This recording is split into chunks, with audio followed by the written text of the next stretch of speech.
శ్రీ విశ్వావసు నామ సంవత్సరం దక్షిణాయనం భాద్రపద మాసం కృష్ణపక్షం వర్ష ఋతువు చవితి గురువారం సెప్టెంబర్ 11వ తేదీ.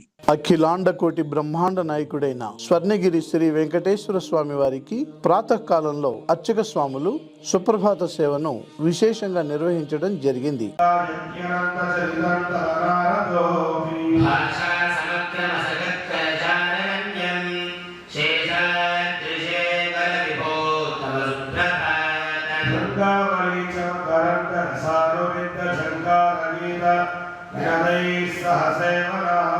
సుప్రభాత సేవ అనంతరం శ్రీ మహాలక్ష్మి అమ్మవారు 33 కోట్ల దేవతలు కొలువు తీరినట్టి గోపృష్ఠ దర్శనాన్ని చేయించడం జరిగింది.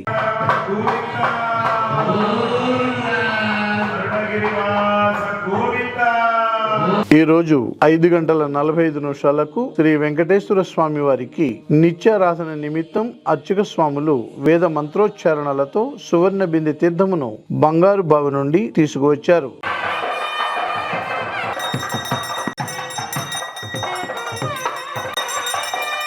ఉదయం 7 గంటలకు శ్రీ వెంకటేశ్వర స్వామి వారిని మణిమయ శోభిత స్వర్ణాభరణాలతో పరిమళ భరిత పుష్పమాలలతో శోభాయమానంగా అలంకరించి సహస్ర నామార్చన సేవను ఘనంగా నిర్వహించారు.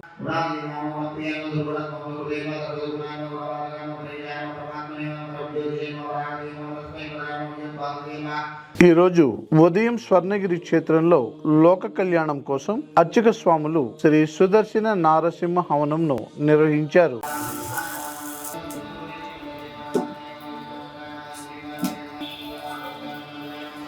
కలియుగ ప్రత్యక్ష దైవమైన స్వర్ణగిరి శ్రీ వెంకటేశ్వర స్వామి వారి దివ్య క్షేత్రంలో సకల ప్రాణికోటికి ఆహార కొరత లేకుండా ఉండడం కోసం స్వామివారికి జరిపే అన్న కూటోత్సవాన్ని తిరుప్పావడ సేవ అంటారు.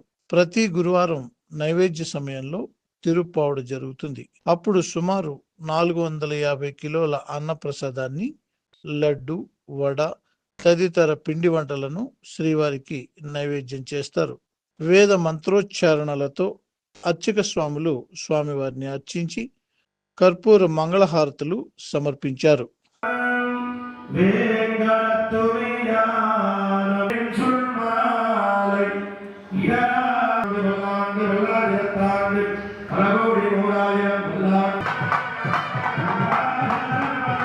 ఉదయం 10:30 జగదేక చక్రవర్తి అయిన శ్రీ పద్మావతి గోదాదేవి సమేత శ్రీ వెంకటేశ్వర స్వామి వారికి పట్టు పీతాంబరాలు ధరింపజేసి నవరత్న ఖచ్చిత స్వర్ణాభరణాలతో పరిమళ భరిత పుష్పమాలలతో అలంకరించి శ్రీ స్వామివారికి నిత్య కళ్యాణ మహోత్సవాన్ని అర్చక స్వాములు అంగరంగ వైభవంగా నిర్వహించారు. భక్తులు శ్రీవారి కళ్యాణ మహోత్సవాన్ని కన్నుల పండుగగా తిలకించారు.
ప్రతిరోజు స్వర్ణగిరిలో అఖిలాండ కోటి బ్రహ్మాండ నాయకుడి అన్నప్రసాద వితరణలో భాగంగా ఈ రోజు సుమారు 3000 మందికి పైగా భక్తులు నిత్యాన్న ప్రసాదాన్ని స్వీకరించారు.